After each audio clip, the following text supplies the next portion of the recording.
section Y2 multiplying monomials. This involves a little bit of background knowledge. You'll have to know how to calculate areas and perimeters and things like that, but hopefully it should make a lot of common sense, right? So if this is 5 units long and 3x units tall, right? So if it's 5 units wide, my bad, and then 3x units high, then we would just multiply the two together, which would give us 15x, right? Notice, essentially what we're doing is we're saying 5 times 3x. And 3x is really just 3 times x. So we're just saying 5 times 3 times x, and using the associative property, we can actually build the 5 and the 3 together as 15. And remember, when we have a constant multiplied by a variable, you don't actually need to put the multiplication sign. All right, so in this case, we have 15x. In this case, what do we have? We have 2x times 3x, right? We can envision putting this little triangle piece on the other side over here, and it'd be a rectangle again. But you're just going to take the base, which is 2x, multiplied by the height, which is 3x. Now remember what this means. This means you're multiplying 2 by x by 3 by x.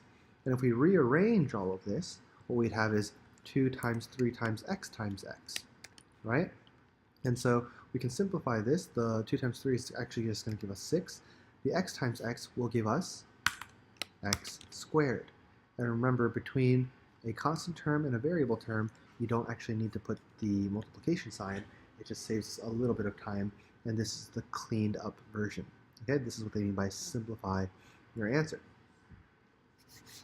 All right, so with a triangle, you can envision, like, if I took this and I basically made a rectangle like that, right? Then this would be half the area of the rectangle. And similarly with this triangle, we can draw something very similar and also be half. The formula for the area of a triangle is going to be base times the height divided by 2.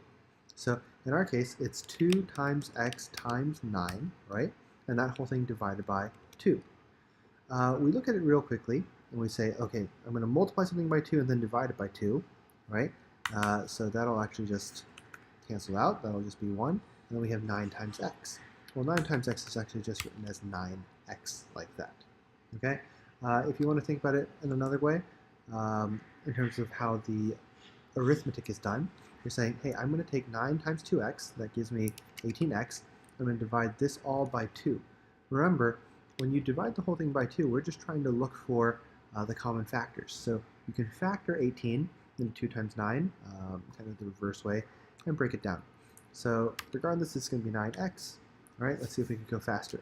So in this case, remember, it's 6 times 8 b's in a row. So in this case, it's 6 times b 1, 2, 3, 4, 5, 6, 7, 8, and then times 3, and then times 1, 2, 3, 4 of the b's. Now, this is really, really hard to look at, which is why we actually use exponents. But essentially, I could say, oh, yeah, move the 3 in front. So it's 3 times 6 times all these b's. Well, how many are there? We know by the rules of exponents that there's actually going to be 8 plus 4. There's going to be a total of 12 b's.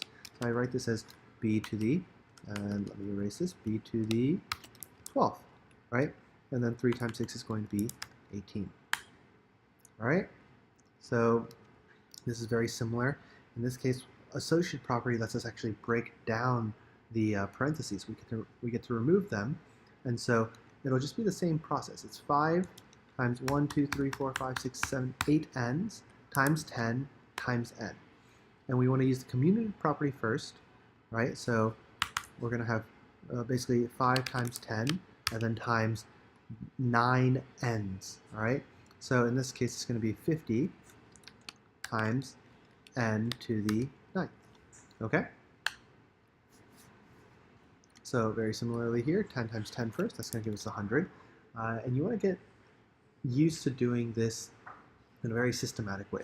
We'll calculate the constant term first, so that constant is known as the coefficient, and then we'll calculate the variables, and if there are multiple ones, we do in alphabetical order, like a dictionary style, right?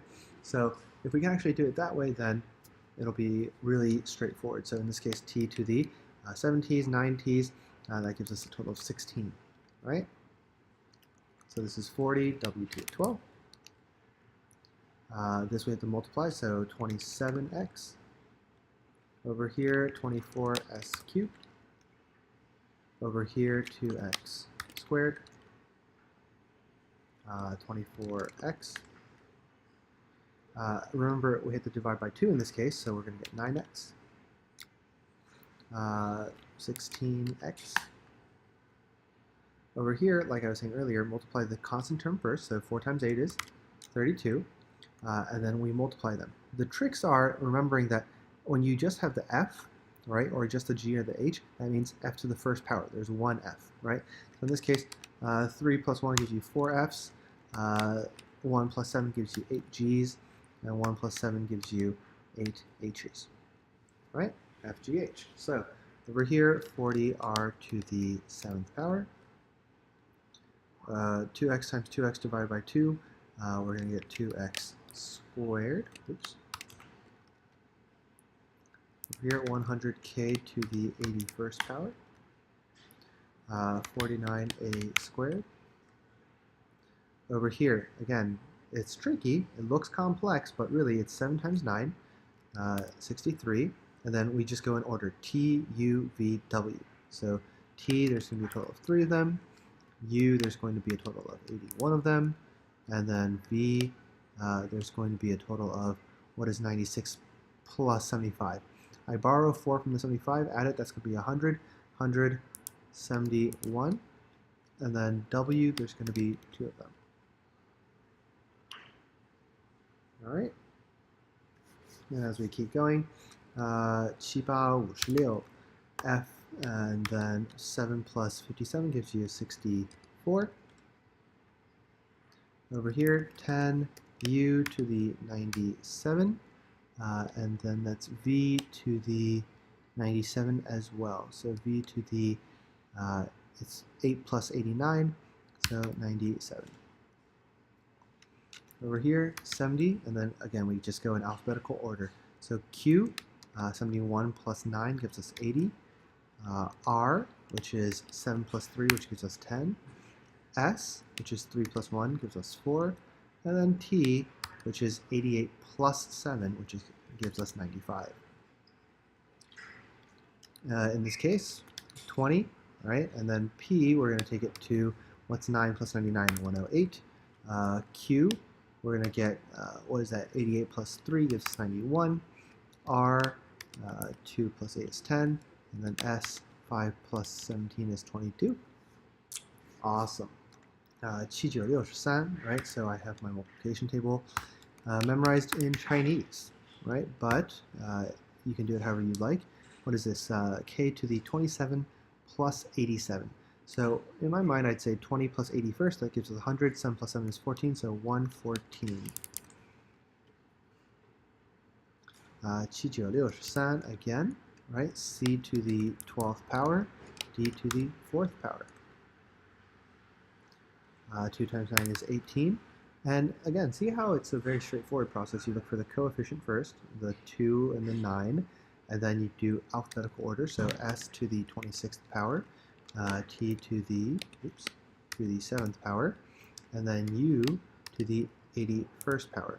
Remember, just because this T doesn't have a number there doesn't mean you should forget about it, okay?